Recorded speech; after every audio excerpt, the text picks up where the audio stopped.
Well, hello, hello. Welcome to OutKast Pirate Radio. I am your host, Chris O'Toole, tonight, and with my lovely producer, John Gwynn. What?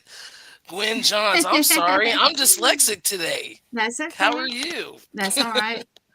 I'm okay. I'm going to have to pop out. I'm doing something to promote the network. So I'm going to bring Mr. Shane in here. Shane McLain. Hello. Hey, Hey, thank you, Shane. Shane. Welcome tonight. Thank you for coming on. I greatly appreciate you being a co host tonight. And hopefully tonight we're going to be talking to Joe Denton. I don't know if he's backstage or not. Not Um, yet. Not yet. Okay, he's Not working on yet. that Okay. and That's so cool. forth. Yeah. Yeah. So, but in the meantime, how was everybody's week so far going? It's The good, pollen crazy. dealing.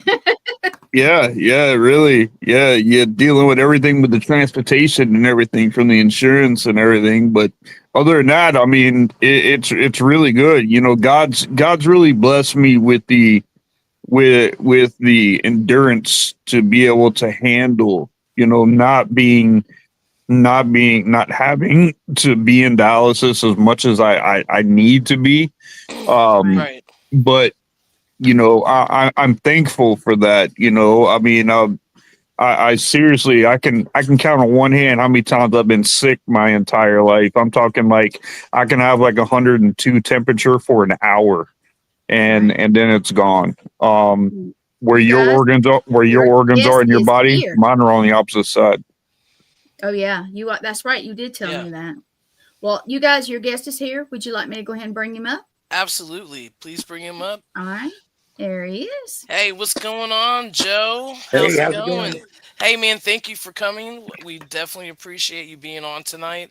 I would, love to hear what you have to tell me because you're telling me that, you had some little episodes going on and so forth. But before we even go that, I want you to go ahead and introduce yourself and, tell us a little bit about your story. My name is Joe Denton. Uh, Born in Portland, Oregon. For lived there for 12 years. Moved to California until I was 27, and moved from there to Houston, Texas. Always liked a good scary movie. I was, growing up, I was into scary movies probably more than I should have been. The scariest type to me were, possession. That those scared me the most.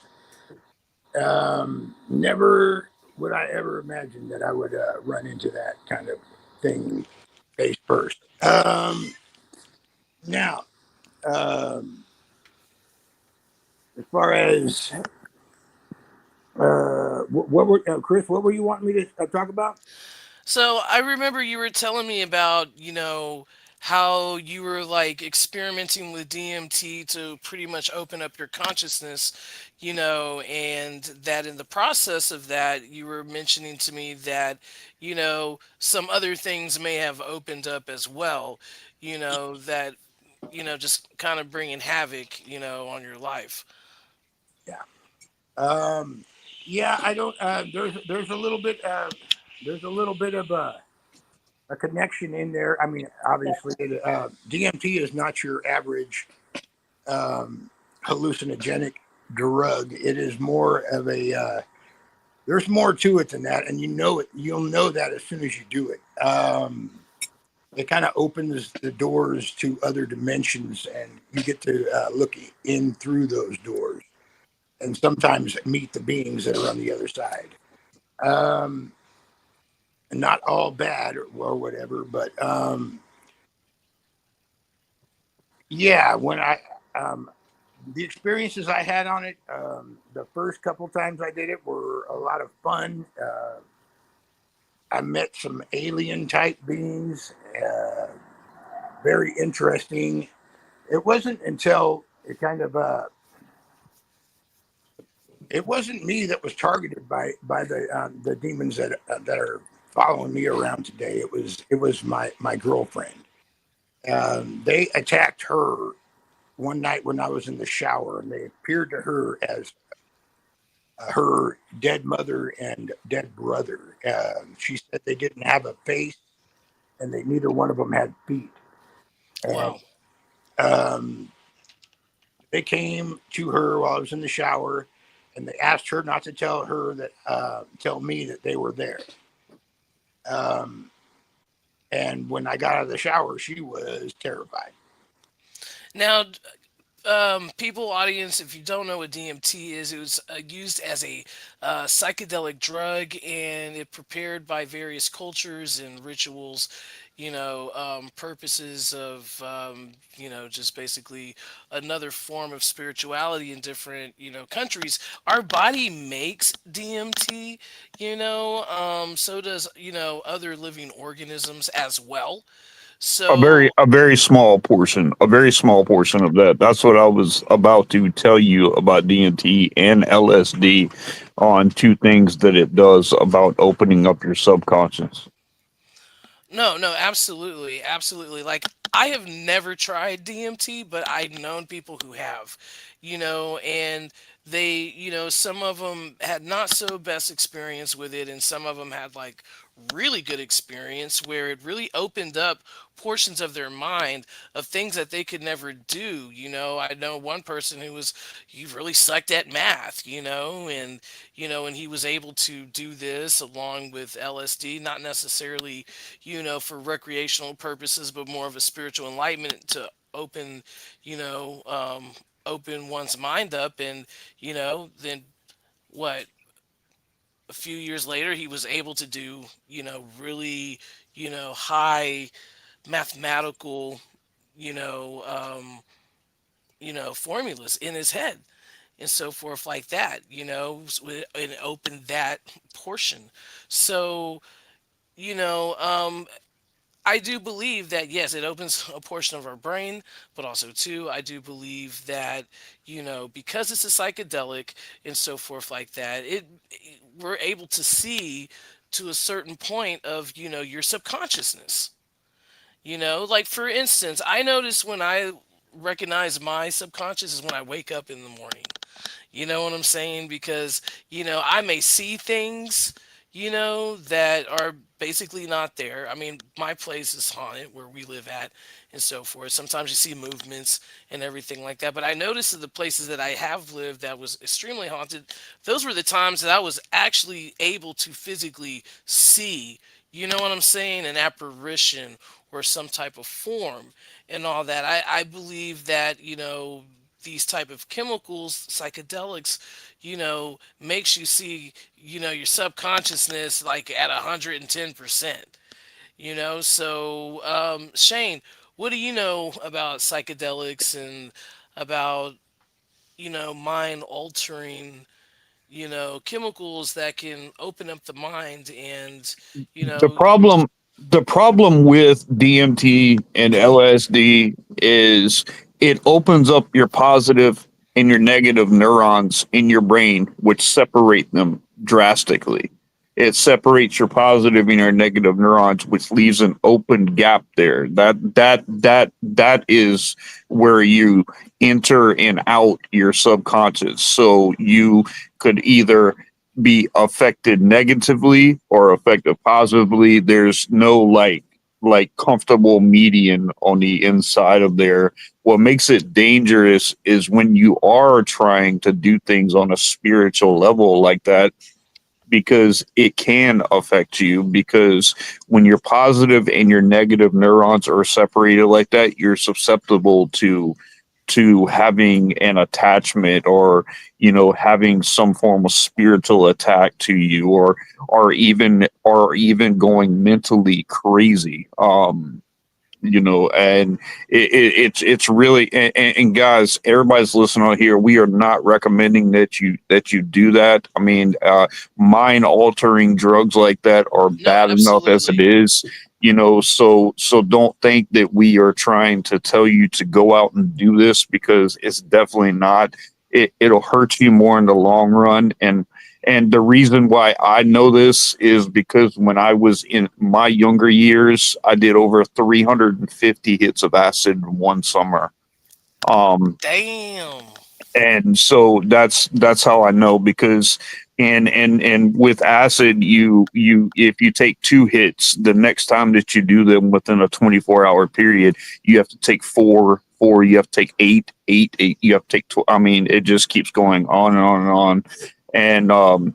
And you'll get absolutely outrageous, with them. But I can tell you what it did is it opened up in my cerebral cortex to where I would have thoughts where I thought that I would understand everything, the government, I mean everything. Like I could tell you like what they were doing, why it was going on the way it was, but I could never get to a point to where I can tell you why I was thinking it. And then once I started questioning myself, and I'll tell you another thing that was difficult for me to do. I know it's going to sound crazy, but I could never turn doorknobs. I'd go up to try to grab a doorknob, and it seems like my hand would go all the way through it, and that's because it's affecting your peripherals and stuff like that, and Right. but I can tell you that the majority of people that I have talked to that use mind altering drugs that separate like that have not had a good experience, especially on the spiritual nature, because they are not looking for the spiritual side of what they're doing. They experience the spiritual side because of something that's forced on them to make them think about it. And then once you then your negative comes on, and then you start getting affected more and more. And it's really not even worth it.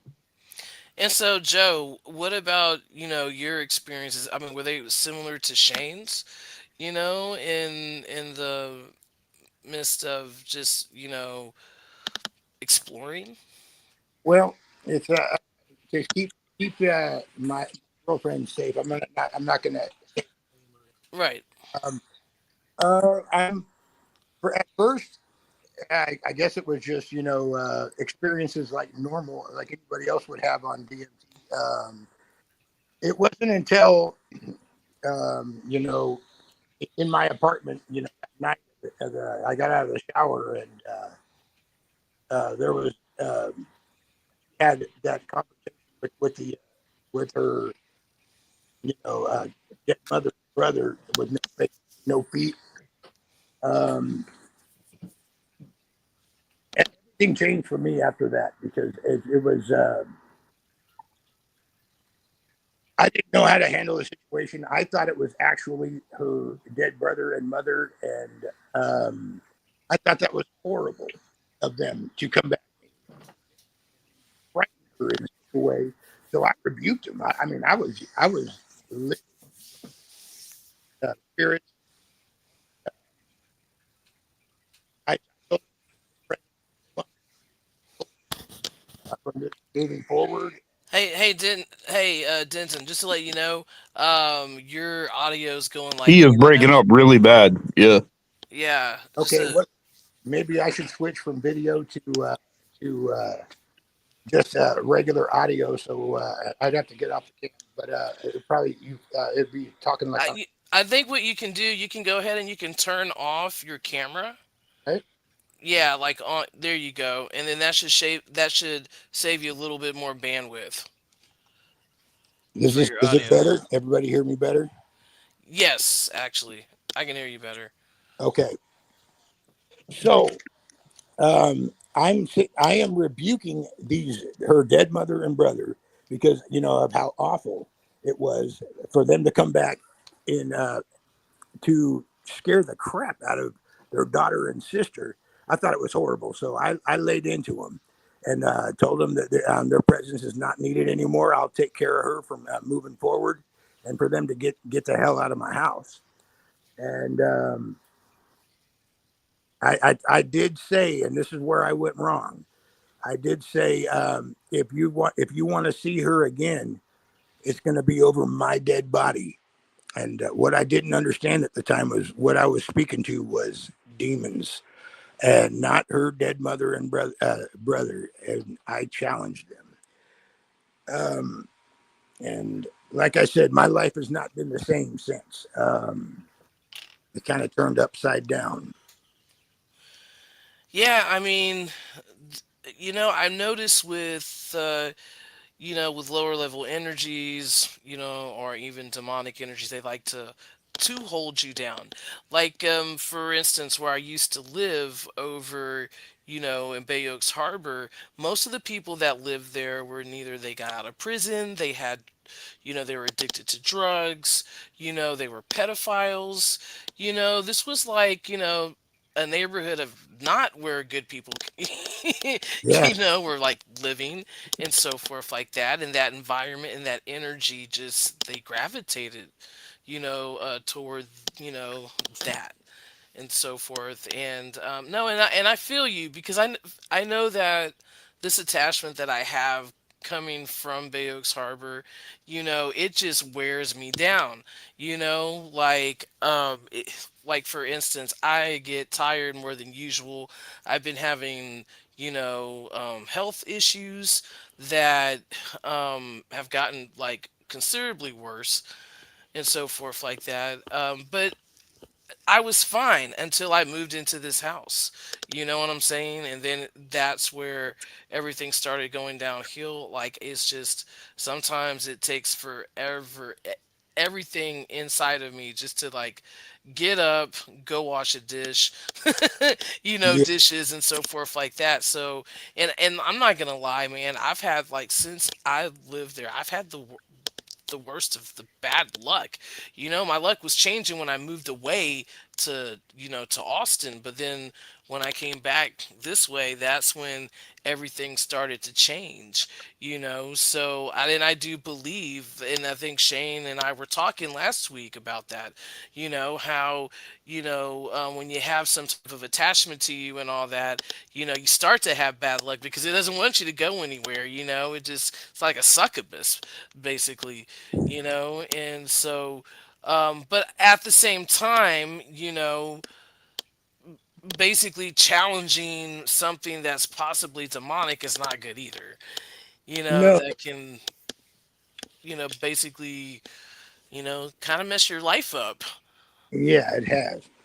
Um, and getting back to the DMT part of it was because I would use it, every couple of weeks, and it got to the point to where after I challenged these spirits or entities, um,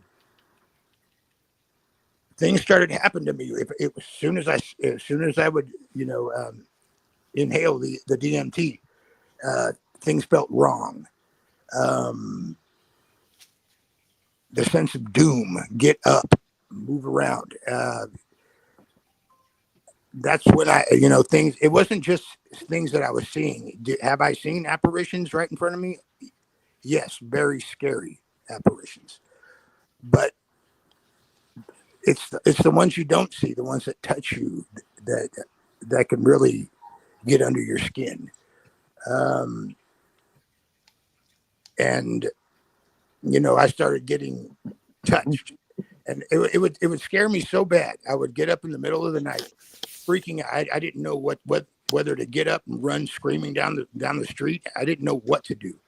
And I'd get up and I would drive to a Catholic church, and um, I would gather some of their holy water and bring it home. And I didn't know what to do. It was a rough experience from it right at the get go. I was kind of at a loss. Wasn't ready for it. Now, I do remember you were telling me that, um, that all this feeling and all that kind of changed, the energy kind of shifted, where it's just been kind of peaceful and all that. And then it just was kind of odd that, we started communicating again. And then you were telling me that you felt like someone grabbed your foot, right? And like was pulling you, like neither pulling you off the bed or pulling you off, on the floor. Can you explain that? Yeah, that happened 2 nights ago. I was asleep, and it was kind of hot in the area I was sleeping in, and this entity has been really, really after me personally, and like every night, as soon as I go to bed, I've got to cover my face and my eyes. It always tries to enter through the corner of my eye. Um, anyway, and I just have to ignore it. It runs its fingers through my hair, and I just have to ignore it until I fall asleep, if I can fall asleep. Now, when you say that it tries to go into your eye, like, is it like some type of black liquid, or it, can you be more detailed about like how it That tries? has a lot to do with the DMT that he has used because it opens up the cortex of the back of your eye in your peripheral to where you almost see things on a different level than what other people will see things. And even when you get to a sober rate, you can still have those same visuals, um, those same like hallucinations that you can see. I mean, it's definitely from his hallucinating. Uh, quick question on that. Even over a year after the last time I used it, it would be that way. Well, yeah, because you cannot recreate or fix, what's damaged already been there. Like when I did mine, there's no way that I can do it. And even so, I mean, this has been 25 years, 30 years, um, and and I still get tracers, out the corners of my eyes where I have to look, and especially like when I'm doing investigating with the paranormal or trying to help somebody clear or cleanse a house, I have to be careful, because I do get things that seem to move out the peripherals of my eyes. Oh man, And that has a lot to do from where I had done a lot of damage myself doing that. And listen, it doesn't matter how many times you do it, it can affect you on a forever rate the first time you do it. yeah, okay, I got you. Oh, that's interesting to know. Look, man, y'all make me look innocent compared to y'all two. Like, man, I've never done any of that. I did. I shouldn't have ever done it. And I don't tell a lot of people that, because like I said, I am in ministry and I'm very active, with ministry in what I do. But it's a part of what has gotten me to where I am. And I'm not ashamed to tell people about that because, God does have a liberated side to him to where he will bring you out of the darkness into light. And it doesn't matter what you've been through. It matters where you're going. Doesn't matter how many doors have been closed because there's seven more open up every time one closes. So, I mean, I humbly and greatly appreciate everything that I've been through because it has put me seated exactly where I should be even today. Absolutely. Man, And knowing, like, look, man, living, you gotta live to learn. Some people never learn, when they're living. And I think that's what makes wise people wise, because they lived. They lived through the hardships, they had good times, they had bad times, you know.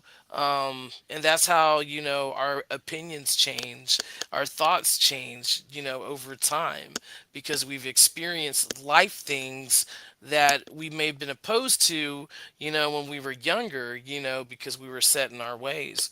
But and you know what? And I think it's cool that you had that experience in your life, because you can relate more to people, because you've been there. And that's what people need. They need people on their level, regardless, if you're in the cloth. You know what I'm saying? Because that's how you get people to Christ. This is my thing. The way that I see the world at this moment, and just how the Christian movement is going, in America. Um, there are good Christians and there are bad Christians. Just like there's good Yeah. witches, there's bad witches. There's good voodoo, there's bad voodoo. You know what I'm saying? Yeah. It's about the individual, but when it becomes something mainstream, like, we're supposed to, accept people in Christ. We're supposed to help people, and when you're using a fear tactic, it's not helping people, you No. know, um, because you're pushing people away. Jesus was an outcast, you know. I mean, Jesus felt everybody's pain who is feeling it right now. Oppression, discrimination, all that. He's been there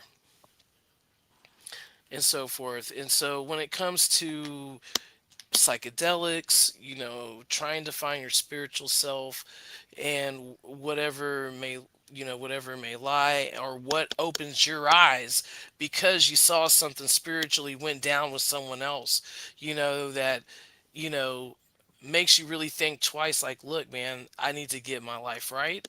I need to give myself to Christ, have a relationship with him. And I think that's what's wrong right now today, is because we're all divided at this moment, and It's it's easier. It's easier for people to stay reserved and to be divided like that, because when you open yourself up, you're vulnerable. And when you're vulnerable, it makes people feel really uncomfortable because you know too much about someone. And that's the problem that people have today. Like you said about religion and things like that, everybody's in search of something better. Everybody's in search to better something in their lives. It just so happens that they use religion as that the entire thing. And you have some of the worst people I've ever met in my entire life sit in church every single time the doors are open. Yeah, But I remember when I was younger, when I moved to Mississippi and so forth, because I'm biracial. I'm half black and half white. So, going to church over there was not like the easiest thing, because I lived in a predominantly white neighborhood, you know, and I wanted to go to church, but I was not allowed to go to church because of me being part black, and so because you worship different. yeah, like how am I? My thing is, like, we worship the same God, Right, right, you right, know, right. right? But I was told that my deacons of a church, I was literally told that we don't need those kind of people in our church because they worship different, they live different, they look different, they act different, they smell different. I mean, there was a whole line of things that they were trying to tell me, and I'm like, and I told them, and here's what I've got to say about that. I said, when you get to heaven, do you think there's going to be a black section, a white section, a Hispanic section? Jesus said, I became all things to all people. Jesus had an olive type complexion with wool type hair with different colored eyes, an olive type complexion. That's the Middle Eastern. Wool type hair. That's African American with the colored eyes. That has the white spectrum, where you can see he was all things to all people. So of Right, course, of course, and that's exactly how we should look at people. We should look at people. That's why Jesus said, that's why he, because so many Jews were so radically turned on the Ten Commandments, that if you didn't live by the Ten Commandments, that this. And Jesus says, listen, he said there's two laws. There's two laws that you must live by that supersede all other laws. And I'm talking, there's 400 or 500 laws in the Old Testament. There's not just 10, there's like 400 or 500 different laws. right, And Jesus said, love the Lord your God with all your heart, with all your soul, with all your mind. That's the first commandment. And he said the second is just as important as the first. And he said, love your neighbor as you love yourself. And these two commandments supersede any of the commandments that were before. And people need to understand that, because the Bible says that yet these three remain: faith, hope, and love, and the greatest of these is love. When all else fails, the love that you have, is all that's going to go with you. The love that you have and the love that you obtain is all you're going to take with you. So if you love here on earth, you're going to love when you're gone. You're going to love in heaven. If you're hateful here on earth, you're going to hate when you die. You're going to hate it, whenever you meet God. And it's totally up to you. And we have to set a standard inside of ourselves that stand up and say we are better than this. We want better than this. And God can create something inside of you that makes it better for you and everybody else that you're around. No, absolutely. Because like while you were discussing this, I was really thinking about Christianity and you know some of the founders of Christianity, like Constantine the Great. Like when I was studying art history in college, you know, a lot of art comes from Europe, a lot of art comes from France, you know, and so, but a lot of the art that was created was Christian artwork, for centuries and so forth. And but then I kind of noticed something that, that really brought up my attention was with Constantine the Great, because Constantine the Great, yes, he's the one who basically founded, Christianity, in the Roman Empire and all that. But also too, there's documentation showing that, he was still kind of practicing paganism as well, but he built these basilicas, these beautiful basilicas all around. And when you walk in the basilica, you see a mural of Constantine the Great. Then you see Jesus down the cathedral. You know what I'm saying? A picture of Christ. So that always makes me wonder, because now today, how we're living when it comes to the church and politics, it just kind of seems like that's how kind of Christianity was founded, was on politics in a way, along with the church. So how do we distinguish that? Because I really don't think they should be related to each other. You know what I'm saying? That's why Because there's a separation of church and state. And the term Christian only shows up a couple times in the Bible. right, Christian didn't even come around until Jesus went back up to heaven. So the term Christian becomes Christ like. And the first church was founded in Antioch, and that was Paul and Peter. They formed the first church and called themselves, they were Christians, because they were trying to be Christ like. And you know but as far as politics and stuff like that, there's you know whenever you go into like a conversation with people, the one thing that most people will tell you is, hey, I don't want to talk politics and I don't want to talk religion. right. Well, the reason why is because those two will cause some of the biggest debates that you'll have, and biggest disagreements that you'll have with people Oh come yeah. from those two. So that's why people, when they say, I'm not a religious person, and I'm like, well, thankful, I'm not either. I don't have a religion. I have a relationship, and that's the difference that separates me and somebody that has religion, is the relationship that I have, not the religion side that I have.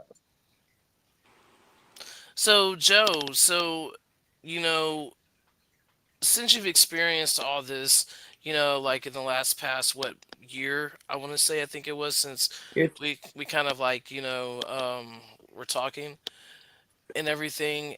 How is your relationship? Because I know that you have brought up about your spirituality with Christ and so forth.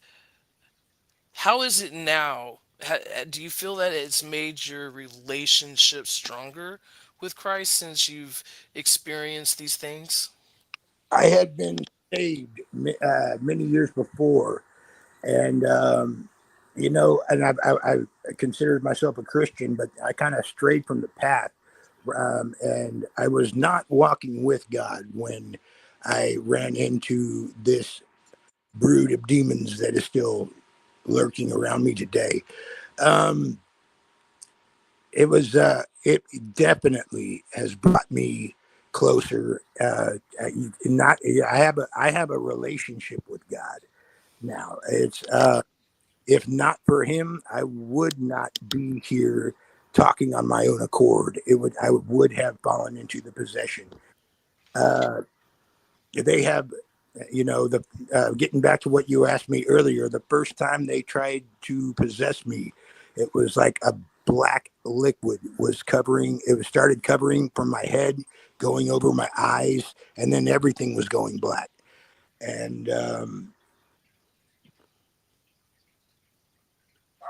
there was there's been other occasions when just seeing them out of my peripheral vision.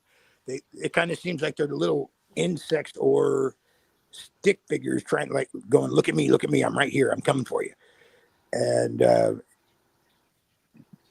to me, I'm kind of thankful they do, because it kind of gives me a heads up that they're there. And Right. Right, because when you were talking about when I was asking you about like what was coming out of your eyes or what you felt, and all that, because I did tell Shane last week, about the experience of having this blob, like this pitch black, liquid blob, and if I wasn't looking at it and I saw it from my peripheral vision, it would go and just look like an octopus, but then it would just go and cover the whole door. And then when I would look at it, it would just shrink right back up. Like I would see it shrink right back up and seep on the top of the door. And then I would continue watching TV and then it would come right back. And if I looked at it, it would, come off the top of the door. So I think it's just interesting that you had this experience where, when you feel, that it's around, you can, feel it going into your eyes and so forth like that. So I just thought that it was kind of a similarity there, not necessarily like, identical, but go ahead with your story. uh, when seeing them out of the peripherals is a great warning sign for me to be prepared and understand what's going on in the situation. My ears start ringing in like a high pitched screech. I don't know how to explain it. And that always happens when they're present. It's I don't know. It's uncomfortable. I would like for that. I'd like to get to the point where I can move on with my life without them, and maybe if I can get a chance to speak with Shane a little bit after the show, I would love that. Yeah.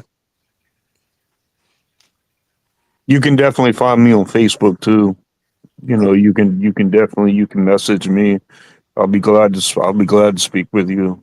Because this is what I do. I mean, this is what I do with. I deal with people that are having oppressed feelings. Like I was telling Chris, when a tree is producing bad fruit, you don't stand underneath the limb and watch the limb continuously produce bad fruit. You have to quit looking at the fruit and you start examining the root. And once the root is examined, then the fruit will get better. And that's what needs to happen with you. And I don't think that you've been properly. I don't think that you have been analyzed properly, that you have been looked at properly. I think that you have a lot of carry on things from your life, probably from your childhood, from your drug use, from your childhood, from your mom, from your dad. There's things that have to be broke from there. There's ties that you have that are causing, and you talk about the things like an octopus. Well, in spiritual form, you ever seen a puppet master? Where they where they have it, and things are held by a string and it's being manipulated. That's Mhm. kind of like it is in your life, like that, like like you've been spiritually manipulated, Right. and you need to have a reset. You need to have it to where you can really find out everything that's going on from when you were a child all the way through to your adult, what caused things to happen. Because once you see where the root of this is coming from, then I'm telling you, God can always make the fruit better. But you have to recognize that there is an issue. You have to recognize the real deep rooted problems in order to get them to change, because you cannot change what you don't acknowledge. No, absolutely right. Um, and also to trauma, and it doesn't matter what type of trauma it is, because everybody's different. A certain trauma that may have happened to you in your past, that would open you up for, attachments, for to like low level energies. So, and sometimes we don't even recognize that, because something that could be so traumatic for us, we just, you know, we forget about it, until years later when we're older, and then something, is said, a word or whatever, and it triggers it. And they're like, oh, man, I just remember this happened to me when I was like this young. Generational ties are real, guys. Yeah. They're real. No, no, most definitely. And that's one of my things too that I kind of talk about a little bit, in my book Breathe, in a way, because there's family ties, and those family ties, when it came to the negative energy, that was welcomed, because that was something that, you know John was kind of born you know into rituals and everything like that. So, and it's a what was told to me from him is like, it's that family bond, it's that bonding, you know. So you never know, and so forth. But also too, you just don't know what energy you can pick up from other people as well. Mm. Because you don't know what's attached to them that just can jump and be attached to you. And you have to be careful too. You have to be careful, well, your acceptance level on what you allow to come into your life, especially when you're dealing with trauma and you have unresolved issues. If you let things in, if you let people in that do more detrimental damage to you, that adds to the trauma, which is manifesting another issue in itself. So there's so much probably going on there that it'll be difficult for him to find the real root of it right now, until he really stops suppressing all those and lets them come out and lets them be exposed. Because once they are, then you can clean that slate off, and it can start getting better for you. Absolutely, and don't be surprised too with principalities, because principalities are, you know, those are probably, I don't know, I think it's most of the life changing moments I've had, having principalities the few times in my life, because that really shows, how strong and resilient you are, in your faith in Christ, because that's what happens when you get your life together, when things are falling in place. And look, man, Satan can't have that. you know there has to be some type of disruption in the bubble, and principalities can come in many forms. My uncle said that, when he was reestablishing his relationship with Christ, the hag lady appeared and was sitting on his chest where he couldn't breathe, where it was hard for him to, you know, to pray and all that, for her to leave. I didn't even believe in that. And then it happened to me a few years later, where I see from the corner of my eye this dark shadow, and it was just whipping Paralysis. around like a kite. Yeah, and then that happened, and then the next night I'm laying in bed, and I had a roommate, and she would work at night, and her two boys were with me, and sometimes one of them would get in bed with me, in the middle of the night. Well, it was a two-bedroom or a two-story house that was newly built, but you can feel footsteps, coming in, and the door opening and everything. And I heard the door open and close, and I heard footsteps, and then I heard my name being said in my ear by my ex-girlfriend. And there was just like no way. And then right there, that just showed, okay, these principalities, are happening. But then come to find out, my roommate, she can recite the Bible from point A to point B, but she's not allowed to even go into church because I don't know, something was like wrong with her energy. When she found out that I started listening to Christian music, she just like got mad. She kicked me out, you know and this is what I'm saying with like principalities. You don't know like what measures, principalities are going to come at you when you really are starting to mend those fences, especially your relationship with Christ.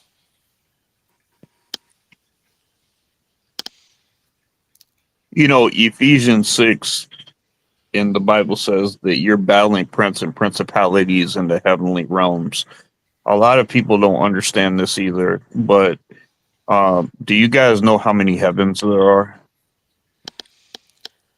I believe I was always taught that there was one heavens, but in the universe there's different There's heavens. three. There's three heavens. There's three. If you look at the very first, if you look at the very first, the first sentence in the Bible, it says that in the beginning God created the heavens with an S and the earth.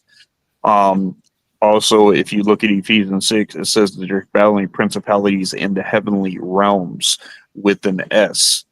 In Thessalonians, Paul says, I know a disciple, whether in body or out of body, was lifted to the third heaven, and what he saw his eyes and ears could not comprehend. Now, the reason why I'm saying this is because there's different levels of heavenly divine beings. In the book of Job, it says that the sons of God, which are the angels, came to present themselves before the Lord, and Satan was with them. So Satan can walk with the angels. He was kicked out of the throne of God, which of course we know that's where the third heaven would be the throne of God. And the angels were in the middle heaven walking, and that's where Lucifer, if you look at that passage very carefully, it says God asked him, where you come from. He says, I'm walking to and fro. To and from where? From that heaven, walking with the angels to see what they're doing, back down to earth where he was casted. So all of our spiritual warfare issues are happening in the heavenly planes, and that's why I know that when I'm dealing with something demonic, and if I'm dealing with it, there's no amount of medication that will help you. That's why we get serious testing done. We get a physical. We get psychological assessments to make sure that medication will not work, because there's certain elements that happen when you're under demonic oppression that have to happen in order for you to be recognized and clear that you actually have demonic oppression and possession coming around you, because there's ways of explaining that. And a lot of the spiritual warfare that we deal with comes from those spiritual realms. And you cannot fight spiritual warfare with earthly weapons. You cannot. You have to fight spiritual warfare in the in the spiritual realms. You have to fight spiritual warfare with spiritual weapons. And that's your faith, that's your strength, That's what you have in your relationship with God and your understanding of who God is and what he does in your life. No, absolutely. No, you're right on it. You know, growing up and even being in church and so forth, we were just always taught, okay, you go to heaven. You do all these things, you go to heaven. Um, when it talks to the planes of heaven, it was never really explained to me, about those planes. So thank you. I'm always looking for like knowledge and everything. And thank you guys for joining in tonight. And I am so sorry, due to my in progress upgrade of equipment, I'm not able to see any chats, any messages and so forth like that. I'm Comments. right here now, I deeply and I, apologize. okay. Hey, you guys, I'm here now, and I've asked everybody, and I put it up. Any questions? I haven't seen any so far. I think they've just been listening in. All right, cool, cool, cool. But Joe, I appreciate you coming tonight and giving us your testimony and telling us about your experiences and so forth. And Shane, I definitely appreciate you sitting in with me tonight. Yeah. To talk to Joe because he really needs someone to talk to. Who is experienced in this type of level of care.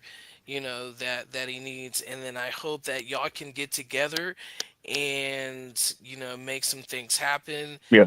And Joe, thank you for telling your story. um I Joe, always just want. reach out to me on Facebook, okay? Reach out to me on Messenger, and I'll be glad to have a one-on-one with you. That'd be great. Yeah, we just kind of barely hit the iceberg here. There's a whole lot more I need to. Okay, yeah, definitely. Like I said, we got to get to the root of the issue before the fruit of your life will ever get better. And once that happens, I think that you'll have a form of liberation like you've never had before. And I think that's what you have. Like I said, I've got this book in front of me too. If you guys haven't gotten this is something really good that you guys will love, Oh wow, yes. and it's called Liber Crystal Method. This guy is a special forces, and he uses guerrilla warfare tactics in order to in order to fight spiritual warfare. This is what I consider the Bible of spiritual warfare. And it is literally a field manual for spiritual combat. So if you guys ever can get a chance to really get that book, you would have an understanding of what I deal with on a daily basis. Yeah, most definitely. I would love to read something like that. That would And be Shane, like, you're awesome at it, and you love to help people. So I you do. are the one to come to. Yes. yes, yes, so much. So, this has been a week for me. I think I told Gwen I got, Yes. I think, I felt like I got food poisoning. Oh no. Yeah, Yes. like my wife and I, we felt like we got food poisoning. We were just sick all night long, you know, stomach. But now, I mean, I feel great now. You know, I feel good. So I don't know if it was just the weather changing because I think it's about to rain over here pretty soon. I don't know about y'all, but when the weather influxes, it just, Mhm. messes with the allergies and, Yes. everything like that. I'm about to say, Chris, the weather change can't affect food poisoning, my man. I know, man. Look, man, I'm just thinking, like, what could have. I mean, was it the lettuce? You know what I'm saying? Like, because we had BLTs last night, you Oh know? yeah, my wife had Oh, one how of about those yesterday. mayonnaise? Did you eat mayonnaise? Yeah. Yes. Well, that is a big, easy thing to, if you leave it out even a little bit, it can go really bad on you. It can go bad really fast. Well, you Yes, know it what? really. Like, okay, so we eat Miracle Whip over here. I don't know if that's a Southern thing, Oh, that's but salad dressing to me, baby. yeah, yeah. Well, Any southerner, I don't even eat mayonnaise or Miracle Whip, but I can tell you now, if you say that you use Miracle Whip, you're Sally Yeah, Grissom. yeah. Yeah, that's what I look. I grew up on Dukes, Miracle Whip. Dukes are Dude, what people really like. my mom used to love Dukes. Oh yeah. My mom used to love Dukes. And look how we're just like closing out the episode. You know, we're talking about sinuses, Miracle Whip, Dukes, food poisoning. And weather changing And affecting Yeah. food poisoning. I know, look, man, ADHD, we talked about like what, four subjects all in one, Hey, so Well, I was monitoring you guys, even though I was out there promoting the network. I was awesome. kind of, but you guys, I'm sorry I missed part of it, but I knew Shane, Chris, would definitely back you up. yeah, So Yeah, I appreciate it. He's we got awesome. we have each other, we got each other. We have each other's backs, Yes, you know. that's why it's a network. We're a little tribe, a little family. yep. Yep. We all work together, so it's awesome, and um, we got good things coming. And No, you guys, absolutely, I absolutely. am gonna Especially plug it. Shamefully, I'm gonna plug it. Tomorrow night is my first episode of mine and Sean Ellis's show. oh, So please, please, please make a good showing for ours. Even if you can't stay the yes. whole time, pop in and say, "Hey, you guys." I'll share it. I'll Praise the share it Lord. over like 40 different platforms too. Yes, So, yes, and I know Chris will too. But yeah, just if you guys don't mind, I'm gonna shamefully say this once. Please pop in and they're definitely. actually having Lee Triana and her husband Matthew for our first guest. Nice. Yeah. So cross your fingers for me. Absolutely. Definitely got you there. Crossed. Keep them I'm sure crossed. it'll be good. Yep. So who do Like, we have next week for you, Chris? okay, so we have next week, we're going to have two, and that is going to be Frankie Adaro. I think that's how you say his last name. I believe so. And we're going to have his partner with his paranormal company or his Mm-hmm. paranormal organization, and his name is Anthony ManiaTricycle. So that's going to be pretty interesting. It's going to be interesting because Frankie's really cool, Mm-hmm. and he is, I guess, like a counselor or whatever, and so he is a lead clinician for an order. I can't think off the top of my head, Mm-hmm. but I know one I think is like Order of Benedict. I probably messed that up. He'll probably let me know in a few seconds. But anyway, it's going to be great and all that. He works, basically evaluating his mental health to see if Mm-hmm. someone, is having mental health issues or if they really have a demonic attachment to them. Right. So it's going to be really interesting. And also, too, Anthony is like me. He's an innovator. He likes to make things. Ooh. So he makes paranormal equipment and everything like that. And so they're from New Jersey. So it should be a really cool show next week. Oh yeah. Tell him to bring some and demo it Yeah. for us. That'd be awesome if he's willing. Yeah. So Yeah. Yeah. Shane, who do you have Monday?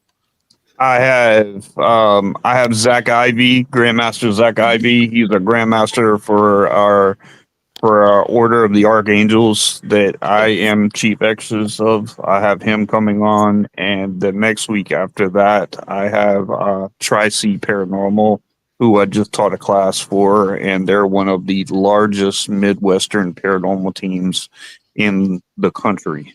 Oh wow. And so I'll have them the week after. But yeah, Awesome. Yeah, that is awesome. And thank you for Yes. everyone tuning in tonight. I appreciate it so much. Thank you, Gwen, for half being here tonight. That's awesome. Look, you got Well, us at the beginning, you got us at the end. and So, I was you monitoring. know, I promise you. I promise you I was. But I knew Shane. Shane, you my boy. You got or man. You just. I was not worried. I knew you and Chris had it. I was watching, kind of and thank half-eyed. So and thank you, Joe, for being our special yeah. guest. Thank Thanks, you, Jill. Shane. Thanks for coming on, and thanks for sharing with us. And just always know that you have you have an open space here to really decompress and to talk about issues like that. You know, we're not going to judge you. We're not going to point fingers at you. I am the least judgmental person I know. I appreciate that very much because I have found it very difficult to discuss this with anybody without getting judged. Yep. Yep.